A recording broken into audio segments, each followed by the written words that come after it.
Hi everyone, it's Gina with Beautiful Flawed Warrior, and on this episode of our educational videos, we're going to learn about cognitive fatigue. Cognitive fatigue is the result of prolonged cognitive activity. It is like your brain has run a marathon and now struggles to even go for the smallest walk. Unlike physical tiredness, which affects your body, cognitive exhaustion affects your mood, focus, and decision-making skills.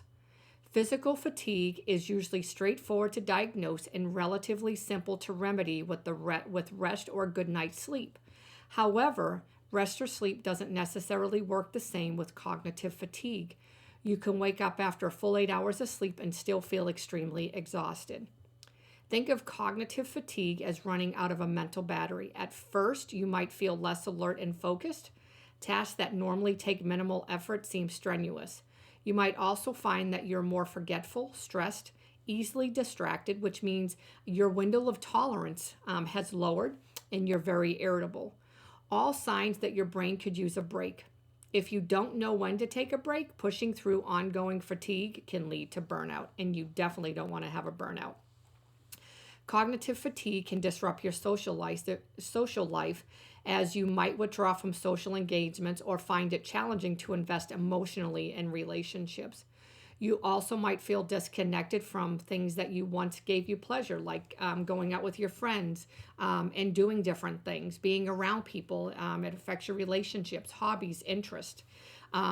So if you are struggling with mental fatigue or physical fatigue, make sure that you take some time to create a rest and relaxation. It doesn't mean that you have to sleep during rest. That just means that you're resting your mind, your body, and your soul. And in relaxation, there's a lot of somatic exercises out there. One of the ones that I absolutely love is the progressive muscle relaxation. I talk about that a lot in my videos, and that is where you'll work from the bottom of your feet to your tootsie toes, all the way up to your mind and to your brain.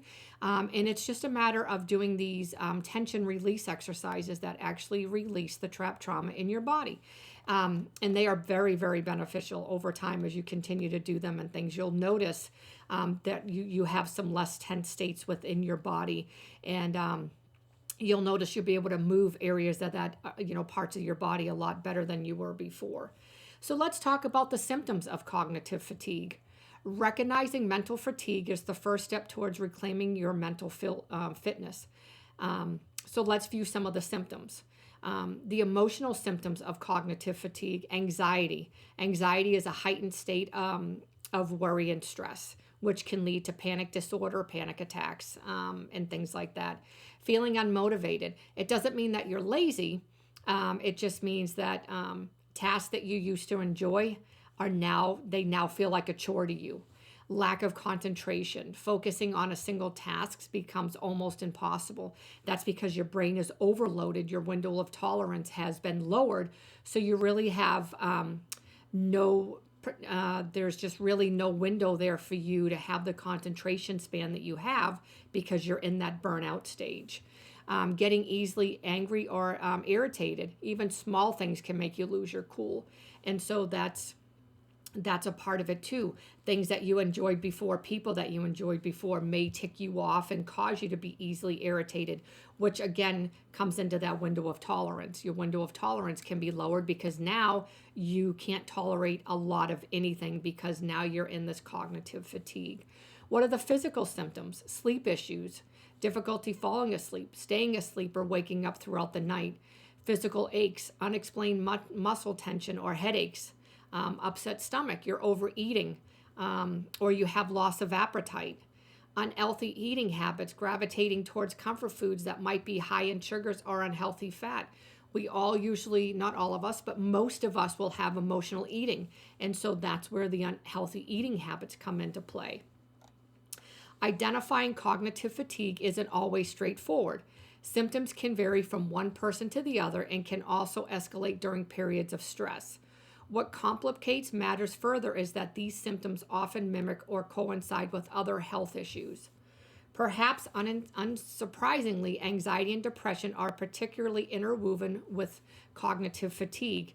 If you suspect this, then I would recommend that you take a chart and write down all all of your symptoms that you're having and kind of chart them over the next probably couple of weeks just to see where you fit on the scale. And if things are starting to feel troublesome to you, I would suggest that you seek a professional that deals with mental health or fatigue or anything like that, because you don't want it to start ruining your quality of life and things like that. That's what we don't want to do. What causes cognitive fatigue? Here's why your brain feels tired. While there are many various factors that contribute to mental fatigue, there are some common culprits. Stress. Chronic stress is a leading cause of cognitive fatigue. When your brain perceives a threat, real or imagined, it releases the stress hormone cortisol, and that can lead to brain fog, reduced attention span, and problem-solving abilities. So, stress, when your cortisol is dumped, there's times that we go into fight or flight. And when we go into fight or flight, there's adrenaline that is actually dumped along with the cortisol. And so when we don't run off that like you do with the fight or flight, when you don't run it off, it actually starts depositing back into our systems within our body. And those types of things can wreak havoc on it. Your heart, your lungs, your digestive system, your hormones. Those are all things that can be affected just by stress and the fight or flight going hand in hand together as far as wreaking havoc on your system. Work pressure and overload. You might be mentally drained because you have multiple responsibilities. There's a lot of tight deadlines that you need to come and make sure that everything is met by that deadline. You may be juggling too many things on your plate. So all of those things actually add up when our plate is over full, and they start actually doing a lot of stuff within us. Family issues. Your home should be your sanctuary, but what happens when it becomes a battleground? Family conflicts, relationship problems, caregiver responsibilities. Yes, as a parent, we do have caregiver responsibilities as a parent, but what happens when we are mentally exhausted and, the cognitive fatigue kicks in? It's a matter of trying to, put yourself first, but then you have to put your child, above, because sometimes children can't fend for themselves. So it's a matter of making sure that you are taking care of yourself. What are you doing? What are you doing within your family, to help put yourself first so you can alleviate a lot of the tension, alleviate a lot of the fatigue that's taking place. How are you sitting with your window of tolerance? How is your anger? How is your irritability? Those types of things, surrounding, your anger and things like that. Those are things that you really want to watch out for, because you don't want it to affect the relationship in your family dynamics. So, those are things that you want to watch out for as well. Challenging life events. There could be a marriage, a divorce. You could be moving to a new city. There could be a death of a friend, a loved one. Those are all things that lead to emotional stress. And so those are all things that can lead and attribute to cognitive fatigue. Struggling with an illness. We all know when we struggle with an illness, what exactly it does to our body. It can be very damaging to us. We deplete our mental energy, especially when we have like heart disease, diabetes, lung disease, acute conditions, infections. A lot of those are attributed to cognitive fatigue as well. Hidden factors. Behind the obvious, several hidden factors can also contribute to cognitive fatigue. These include poor nutrition, lack of exercise, and dehydration. So you really want to make sure that you're eating properly, that you're drinking a lot of water, that you're getting up and you're moving, throughout the day. And so the progressive muscle relaxation is a wonderful tool because you're moving. Somatic exercise, that's, I can't stress that enough. Those are things. Trauma-informed movement. You can do that while you're on the couch. So these are all minimal movements that you can do that'll actually help you, not only with your cognitive fatigue, but believe it or not, these actually help with depression and anxiety. So it helps to excrete a lot of the built up adrenaline and cortisol that is in our system, which becomes trapped trauma as well. So I want you to take that into consideration as well. What does your nutrition look like? How much are you drinking a day? And I'm not talking about alcohol or anything like that. I'm talking about water.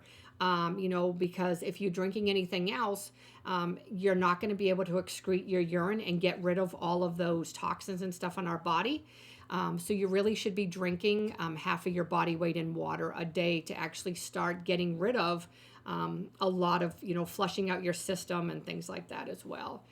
Because when you don't do that and you deprive yourself with poor nutrition, it actually starts depriving your brain of essential nutrients.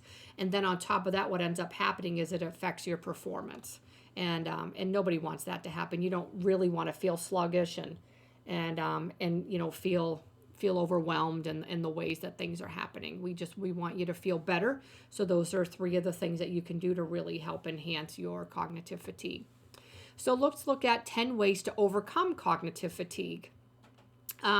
Take a break. We have to give ourselves grace when we're in this situation. So give yourself permission to step back and take that mental health break. Working nonstop or dwelling on your worries endlessly will only further your exhaustion. Whether it's a micro break from work, a short walk, a nap, or just shutting off your phone for an hour, do something that mentally disconnects you from your stressors. That's a huge one. Try a short meditation.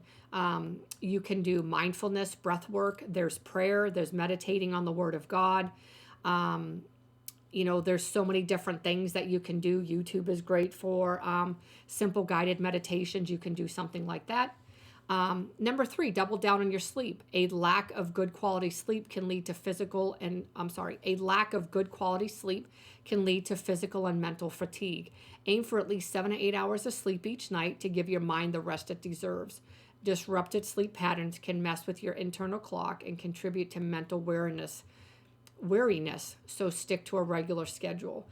So that means if you have trouble going to sleep and you're on your phone going, I need to be on my phone so I can go to sleep, or whether you're playing games, watching videos. One thing that I would like you to try that I said in the front of this video is to really start with progressive muscle relaxation. That is, again, where you work from your toes all the way up to your head.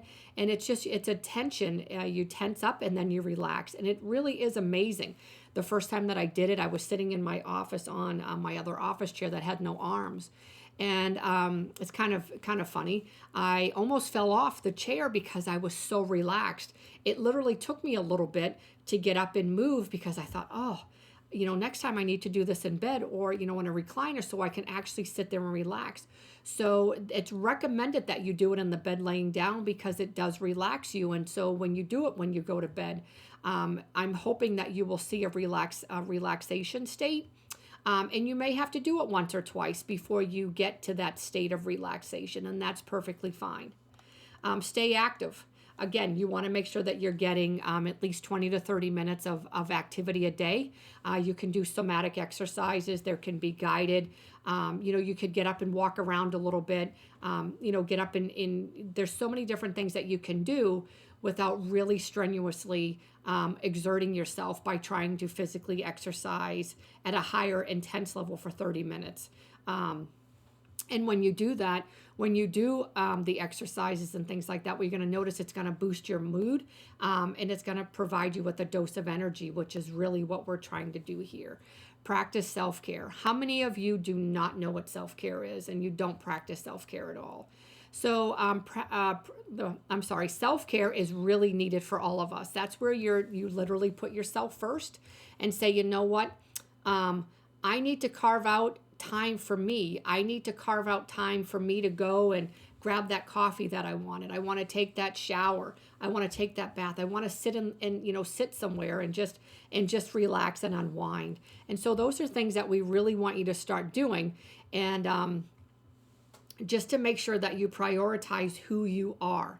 It's making yourself the priority. The same thing that I said with family issues.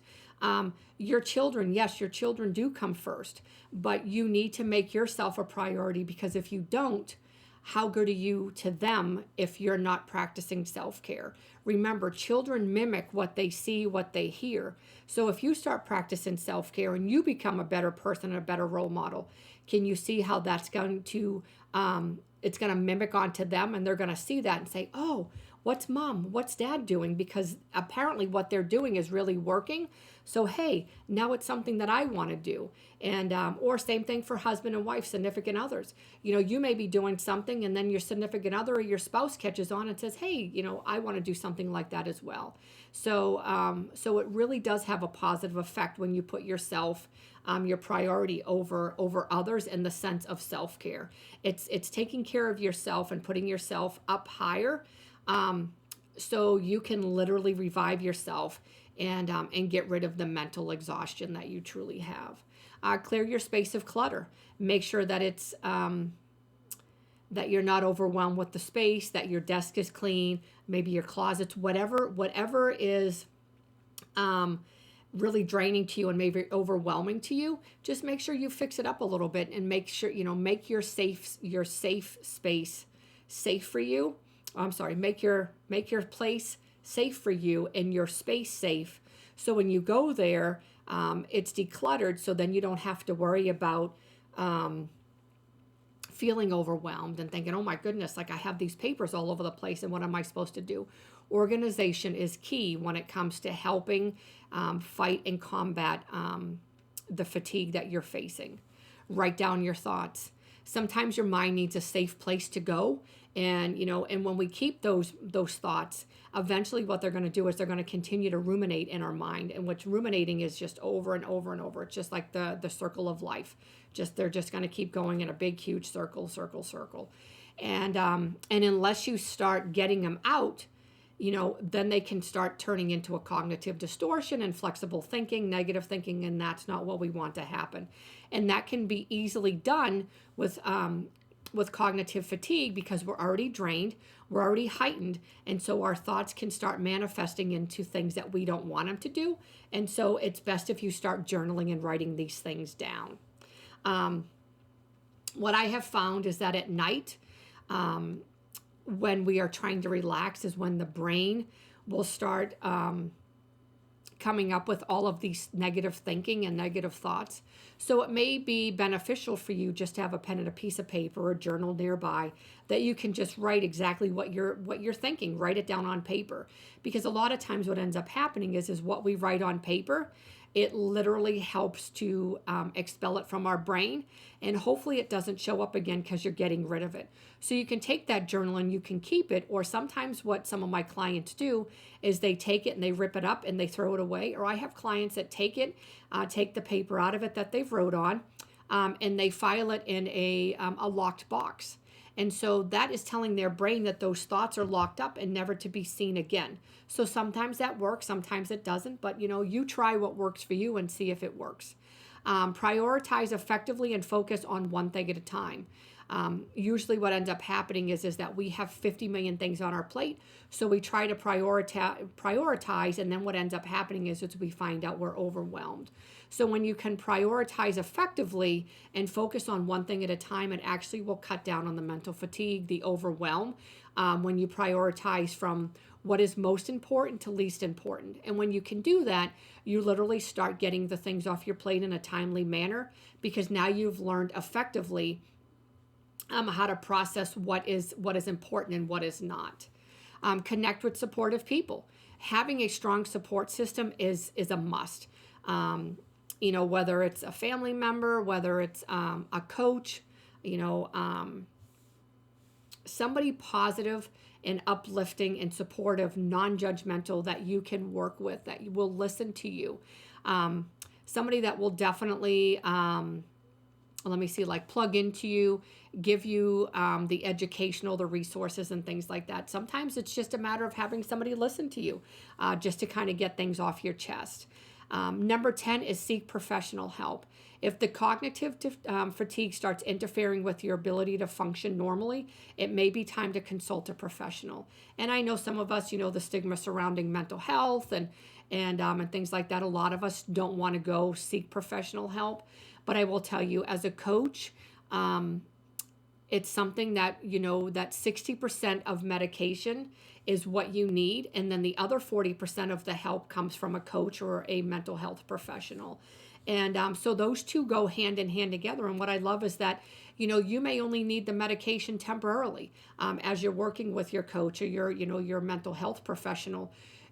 This could be a temporary fix and the medication. And then as you go through coaching, or working with a therapist, you may find using adaptive coping skills, which is positive coping skills, you may find using those along with somatics and progressive muscle relaxation and things like that. You may find that those types of things are helping you with your cognitive fatigue. So then you can start maybe backing off your medication, but that's totally up to the prescriber, your healthcare provider that prescribed those medications to you. I'm just giving you ideas because as a coach, I can't diagnose, cure, treat, or anything like that. But I'm just giving you recommendations and ideas of how mental health can be. There's some things surrounding mental health that can help minimize, minimizing it when you do other things, which is the somatics, progressive muscle relaxation, getting around positive people, self-care, putting yourself first. Those types of things actually start allowing us to see the compassion within ourselves, the kindness, building self-compassion, self-respect, self-love. So that's what we're trying to do, is build you up and get you to really where you need to be.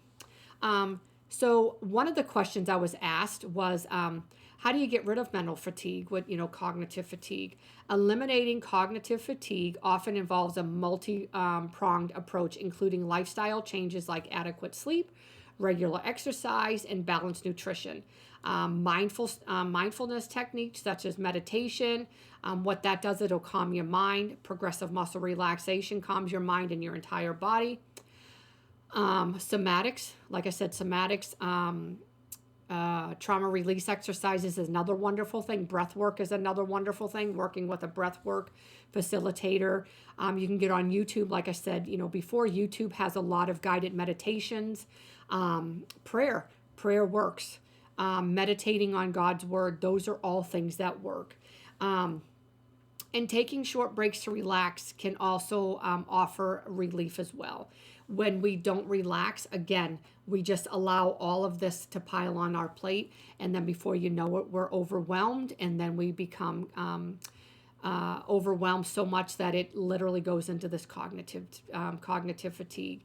And we don't want that to happen, because when that happens and the burnout starts taking place, again, the things that you enjoyed once, it's just like one of those things, whether it's your job, hobbies, things that you enjoyed are just, you're not going to enjoy them anymore.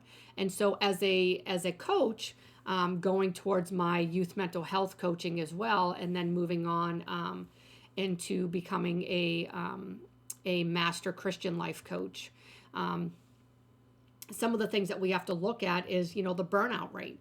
If we're not practicing self-care, we have a high rate of cognitive fatigue because of our clients.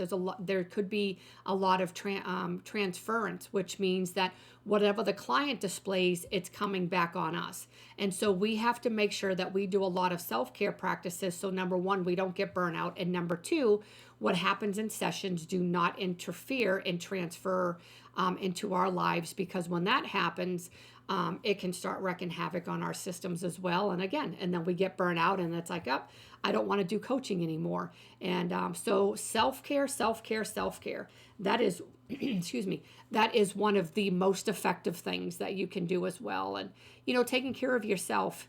And because when you take care of yourself, that trickle is going to trickle down to your spouse, to your children, and they're going to see it as well. And when you don't take care of yourself, it's going to be a negative trickle down everybody. And then the consequences and effects are going to be on everybody from you down to your children. So I hope this was very informative and educational.